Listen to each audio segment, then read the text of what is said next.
মুহূর্তের কোনো ফিক্সড কোনো সময় নেই যে আপনি একটা বৃদ্ধ বয়সে এসে মরবেন বা অনেকটা উপনীত বয়সে এসে পড়বেন না, যে কোনো সময় মৌত আসাটাই শুনেছি। দুনিয়াতে বেঁচে থাকতে আছে অনিচ্ছে। এই মুহূর্তে আল্লাহ সুবহানাহু ওয়া তাআলা দেখে না, আমরা পূর্বে বলেছি যে খেল তামাশায় মানুষ পেতে আছে। খেল তামাশা একটু যদি দেখেন, আপনার বিভিন্ন কোম্পানির ক্যাম্পে গেলে বিশাল বড় স্ক্রিন লাগাই আছে, কি খেলা দেখবে। সোশ্যাল মিডিয়া ঢুকলে খেলা দেখবে, দেশে ফোন দিলে খেলা দেখবে, অফিস আদালত যেখানে আপনি দেখবেন সব খেলা নিয়ে মেতে আছে। আমরা সবাই খেলা নিয়ে। আল্লাহ সুবহানাহু ওয়া তাআলা এইবারে সূরা ইনফিতারে আল্লাহ বলেন, ইয়া আইয়ুহাল ইনসানু মা গাররাকা বিরাব্বিকাল কারীম।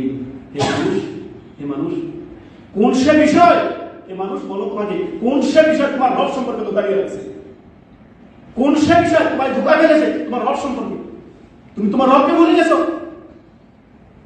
একজন মুমিনের জীবনটাই তো আপনার পুরো জীবন মাথা থেকে পা পর্যন্ত আল্লাহ এবং তার রাসূল সাল্লাল্লাহু আলাইহি ওয়াসাল্লামের আদর্শ দ্বারা সংগঠিত হবে, আল্লাহর আনুগত্যে একটা জীবন পরিচালিত হবে।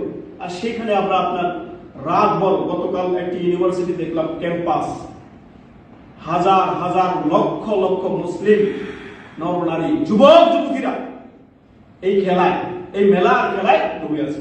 সুবহানাল্লাহ, কোথায় যাবে তাদের রাতের 2টা 1টা 2টা বাজে, কোথায় যাবে তাদের ফজর, কিভাবে উঠবে তারা ফজরে, কোথায় যাবে সালাত, কোথায় খেল তামাশা বেঁচে আছে দিন রাত এই খেল তামাশায়।